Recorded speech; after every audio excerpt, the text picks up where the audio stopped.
Quick note, this is an AI-assisted, 5-minute recap of an MIT deep learning lecture, made for learning, and it heavily condenses a full hour of teaching. The instructor opens with a striking observation: machine learning that plainly didn't work 13 years ago now works, and it's exploding everywhere. From text generation and image synthesis to 3D reconstruction, AlphaGo, and writing code, deep learning now touches almost every corner of society. So what actually is deep learning, underneath all the excitement? The lecture frames it as two big ideas that, she argues, only really start to work once you combine them together. The first idea is neural networks, tall stacks of linear transformations, interleaved with simple pointwise non-linearities that bend all those straight lines into curves. Second, differential programming. You parameterize parts of a program, then let gradient-based optimization tune those parameters. Progress, she argues, needs both theory and practice. The field story is a roller coaster of hype. Back in 1958, Rosenblatt's Perceptron became arguably the very first neural network, built to categorize images. Then Minsky and Papert's book so carefully mapped out the perceptron's limits that enthusiasm collapsed into what we now call an AI winter.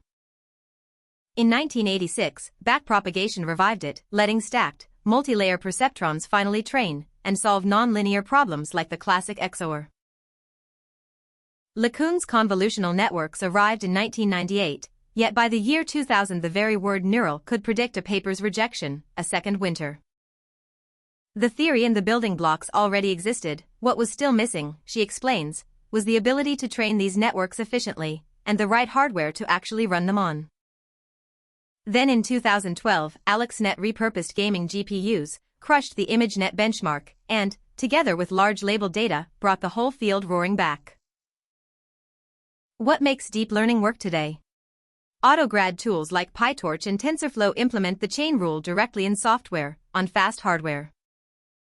Add billion-point datasets, thousands of GPUs training in parallel, models with billions of parameters, and training runs that cost millions of dollars. It thrives as an open-source community of modular reuse, though, she notes, frontier models are increasingly closed, offered only from behind an API. At the very core of it all sits one small, reusable building block. A single linear layer computes each of its outputs as a weighted sum of the inputs, plus a bias term. On its own, that's still just linear. What actually makes a neural net is a nonlinear function, applied pointwise to those outputs.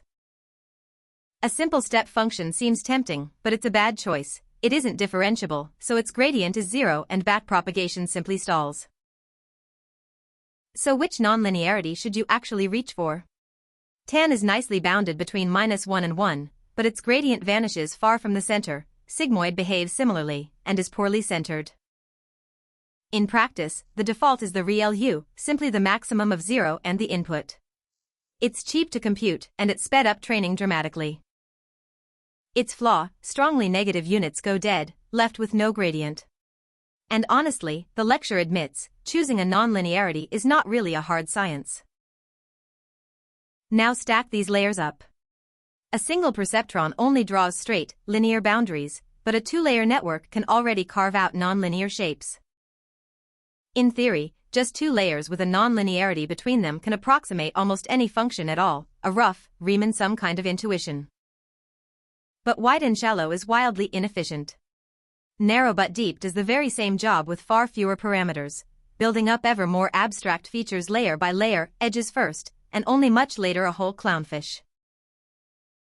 The class then previews the big architectures you'll meet later: convolutional, graph, and recurrent networks, plus the now famous transformers, each one shaped to fit a particular kind of data. Then comes a deep puzzle. With so many parameters, why don't these nets just memorize the data, acting like giant lookup tables? Classical theory said over-parameterized models must overfit. Yet the double descent curve shows that pushing far past that point can actually generalize even better. The real magic is representation. Deep nets compactly reuse low-level parts. The letter T, for instance, is just two line detectors combined. Those reusable features power transfer learning, where skills learned on animal photos can jumpstart a model that reads satellite images. From a worm's 300 neurons to a human's 100 billion, scale matters, and the lecture admits we're in a very hypey moment. Treat this as one intro to a deep field.